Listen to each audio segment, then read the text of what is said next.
was identified as mentally retarded, put back from the 5th grade into the 4th grade, and stayed in that category until I got out of high school.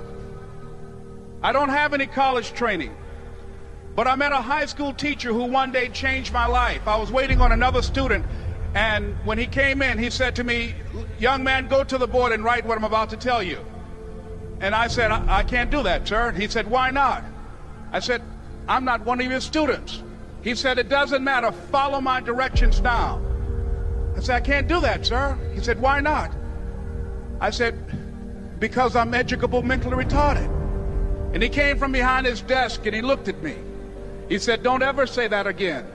Someone's opinion of you does not have to become your reality." And as he talked, my heart began to beat fast.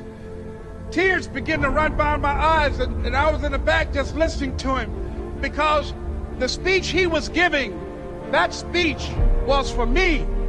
And he said, "Les Brown," he said, "if you want to do anything worthwhile in life, you've got to be hungry."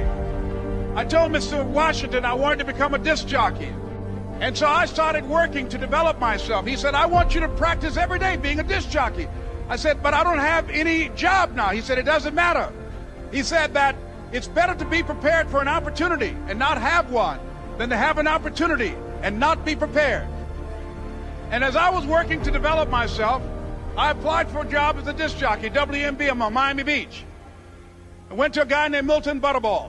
I said, "How you doing, Mr. Butterball? I'd like to get a job as a disc jockey." He looked at me, he said, "You have any broadcast background?" I said, "No, sir, I don't." "You have any journalism background?" I said, "No, sir, I don't." He said, "We don't have any jobs available." I said, "Yes, sir." I went back to Mr. Washington and I told him. He said, "Don't take it personally." He said, "Most people are so negative, they will have to say no 7 times before they say yes." He said, "Go back again." So I went back again. I said, "How you doing, Mr. Butterball? My name is Les Brown." He said, "I know what your name is. What do you want?" I said, "I'd like to know whether or not you have any jobs as a disc jockey, sir." He said, "Didn't I just tell you yesterday we didn't have any jobs?" I said, "Yes, sir, but I know whether or not somebody got laid off or somebody was fired, sir." He said, "No one was laid off or fired. Now get on out of here." I came back the next day like I was seeing him for the first time. I said, "Hello, Mr. Butterball, how are you?" He looked at me with rage. He said, "Go get me some coffee." I said, "Yes, sir." And I went to get him some coffee. After a while, I would get their lunch and dinner, and I would go in the control rooms and take the disc jockeys their food, and I would not leave until they would ask me to leave. One Saturday afternoon, while I was at the radio station, a guy named Rock was drinking while he was on the air. I was the only one there, looking at him through the control room windows, walking back and forth, young, ready, and hungry. Pretty soon the phone rang, and it was the general manager. And I answered the phone. I said, "Hello?" He said, "Les, this is Mr. Klein." I said, "I know." He said, "Rock can't finish his program." I said, "I know." He said, "Would you call one of the other DJs in?" I said, "Yes, sir." I hung the phone up. I said, "Now he must think I'm crazy." I called my mom and my girlfriend, Cassandra. I said, "Y'all turn up the radio and come out on the front porch. I'm about to come on the air." I waited for about 20 minutes, and I called him back. I said, "Mr. Klein, I can't find nobody." He said, "Young boy, do you know how to work the controls?" I said, "Yes, sir." He said, "Go in there and don't say nothing here." I said, "Yes, sir." I couldn't wait to get behind those controls. I put on an old Stevie Wonder record called Fingertips.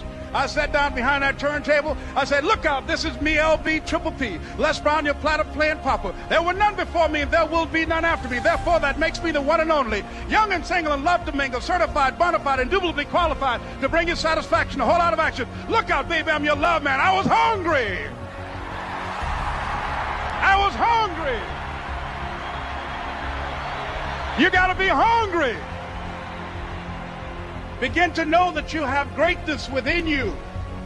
And if just one of you here begin to envision yourselves as being blessed and highly favored to reach your goals, if just one of you capture the essence of what that means, that you have greatness within you and a responsibility to manifest that greatness, that you can make your parents proud, you can make your school proud, you can touch millions of people's lives And the world will never be the same again because you came this way. It was hard, ladies and gentlemen, coming to speak to people. And I was facing financial difficulties in my own life. I was behind on my bills and my dreams, and I'm saying to them, you can live your dream. It was hard, ladies and gentlemen. It was very difficult to pick myself up each day believing that I could do it. There were times that I doubted myself. I used to ask myself, can I do this? And something said within me, you're the one. Don't give up on your dream. By continuing to push forward, by continuing to run toward my dream, that one day I would have my own talk show. It's a long shot, ladies and gentlemen, from Liberty City, an abandoned building on a floor, never knowing my mother or father. It's a long shot. Being here with you today in this dome in Atlanta, it's a long shot.